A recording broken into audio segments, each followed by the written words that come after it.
रात के अंधेरे में जहां हर कहानी में छिपा है डर।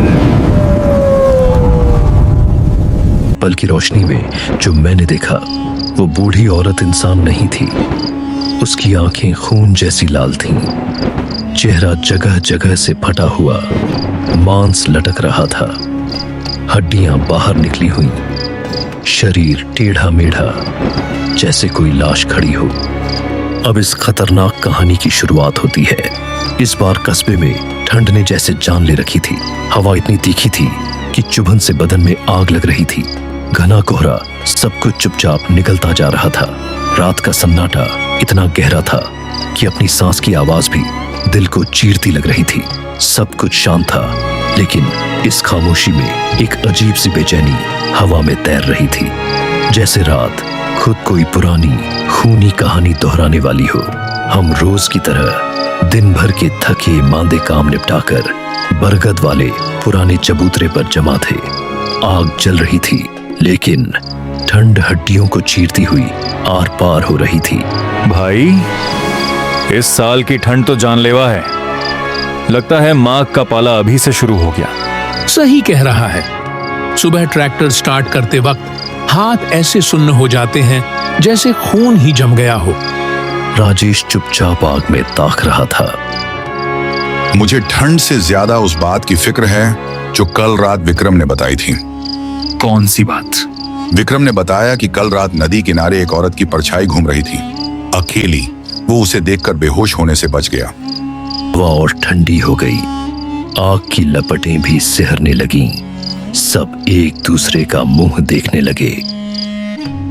देखो यार, इतनी रात हो गई लेकिन काका अभी तक नहीं आए। उनके बिना तो ये चबूतरा सूना लगता है। ठीक उसी पल कोहरे के बीच से दूर एक आकृति धीरे धीरे उभरने लगी, जैसे कोहरा खुद किसी को हमारे पास धकेल रहा हो।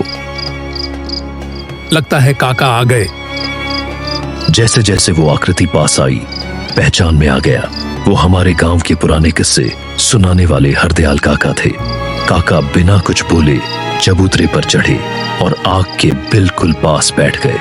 उनका चेहरा उदास और थका हुआ था, लेकिन आंखों में एक अजीब सी चमक थी, जैसे वो कोई ऐसा बोझ लेकर आए हों जो रात भर सबको जगा दे। जेश, जरा शर्मा की दुकान से चाय लिया। चाय आने तक सब चुप थे। सिर्फ आग की लकड़ियों के चटकने की आवाज और ठंडी हवा की सनसनाहट सुनाई दे रही थी। चाय आते ही काका ने एक घूंट लिया और बोले, आज जो कहानी मैं सुनाने जा रहा हूँ वो कोई बनावटी किस्सा नहीं है। ये मेरी अपनी जिंदगी की सच्ची घटना है। तब मैं सिर्फ 26 साल का था। ये सब सीधे होकर बैठ गए। अगर ये कहानी कोई अकेले सुन ले तो उसकी रूह कांप जाएगी। रात थी जब मैं अपने एक रिश्तेदार की दावत से लौट रहा था। बारिश तेज हो रही थी, रास्ता सुनसान था। थोड़ा आगे बढ़ा, एक छोटी सी चाय की दुकान दिखी। इतनी रात को भी दुकान खुली थी। चारों तरफ सन्नाटा, कोई इंसान नहीं। मैं चुपचाप बैठ गया, चाय पीने लगा। तभी अचानक मेरे बिल्कुल पास एक बूढ़ी औरत आकर खड़ी हो गई। बेटा, थोड़ा आगे तक छोड़ दोगे? रास्ता बहुत सुनसान है, अकेले डर लग रहा है। अम्मा, आप कहाँ जा रही हैं? पुरानी हवेली के पास। मैं तो शिवपुर पुल की तरफ जा रहा हूँ। राहत मिली। मैंने चाय खत्म की और उसके साथ चल पड़ा। जैसे ही हम जंगल वाले रास्ते पर मुड़े, घना अंधेरा, ऊंचे ऊंचे पेड़, हवा में टहनियां ऐसी सरसराती थीं जैसे कोई हमें छुप कर देख रहा हो। सबसे अजीब बात थी, उस बूढ़ी औरत के कदमों की आवाज बिल्कुल नहीं थी। इतनी शांत थी कि डर लग रहा था। बेटा, बस 2 कदम और मेरा घर आ गया। मैंने देखा, चारों तरफ घना जंगल, लेकिन बीच में अकेला पुराना घर खड़ा था। अम्मा, आप यहाँ अकेली रहती हैं? हाँ बेटा। पर मुझे कुछ गड़बड़ लगा। कौन सी बेटी अपनी बूढ़ी माँ को इतनी रात जंगल के रास्ते अकेला भेज देती है। तभी आसमान में जोर की बिजली कड़की। उसी पल कहीं से एक औरत की चीख सुनाई दी, मदद मांगती हुई चीख। अम्मा, आपके घर में और कोई है क्या? नहीं बेटा, इस पूरे जंगल में सिर्फ मैं ही रहती हूँ। मेरा दिल जोर से धड़कने लगा। मैंने साफ देखा था, इस घर के अलावा आसपास कोई और मकान नहीं था। फिर वो चीख कहां से आई? वो बूढ़ी औरत ठीक मेरे सामने खड़ी थी। उसकी नजरें मेरी आंखों में गड़ी हुई थी। तभी एक जोरदार बिजली चमकी।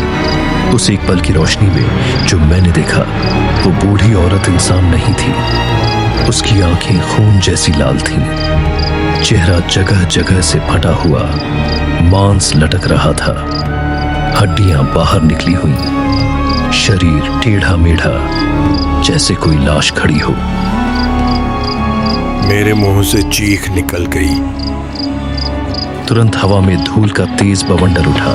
मैं समझ गया, अगर एक पल भी रुका तो जिंदा नहीं बचूंगा। मैंने पीछे मुड़कर भी नहीं देखा। जितनी ताकत थी दौड़ पड़ा।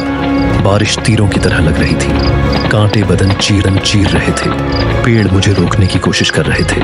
मुझे लग रहा था वो मेरे ठीक पीछे है। बस एक सांस दूर जंगल खत्म होते ही हमने एक छोटा सा गांव दिखा। कुछ लोग आग जलाकर बैठे थे। मैं सीधे उनकी तरफ भागा। कौन हो तुम? इतनी रात को कहां से आ रहे हो? मैं जंगल से आ रहा हूं। तुम उसी छोटे जंगल वाले रास्ते से आए हो? बहुत अच्छा हुआ कि तुम जिंदा बचकर निकल आए। उस जंगल में बरसों पहले एक बूढ़ी औरत अकेली रहती थी। एक रात भयंकर तूफान आया। एक बड़ा पेड़ उसके घर पर गिर गया। वो वहीं दबकर मर गई। तब से वो रास्ता श्रापित है। रात को वहां से गुजरने वाले को वो अपनी शक्ल में फंसाती है। सब स्तब्ध रह गए। एक बुजुर्ग बोल, तुम उसी छोटे जंगल वाले रास्ते से आए हो? मैंने हामी भरी कि घर चला आया। उस दिन मैंने कसम खाई, जिंदगी में कभी भी शॉर्टकट नहीं लूंगा। घर जल्दी पहुंचने की जल्दबाजी उस रात मेरी सबसे बड़ी गलती साबित हुई थी। याद रखना बेटा, अगर कभी सुनसान जंगल या रास्ते में कोई मदद मांगे तो बिना सोचे कदम मत बढ़ाना। वहां समझना बहुत मुश्किल होता है कि सामने इंसान है या कुछ और। इस कहानी का यही अंत होता है। अगर कहानी आपको अच्छी लगी तो लाइक और सब्सक्राइब करें।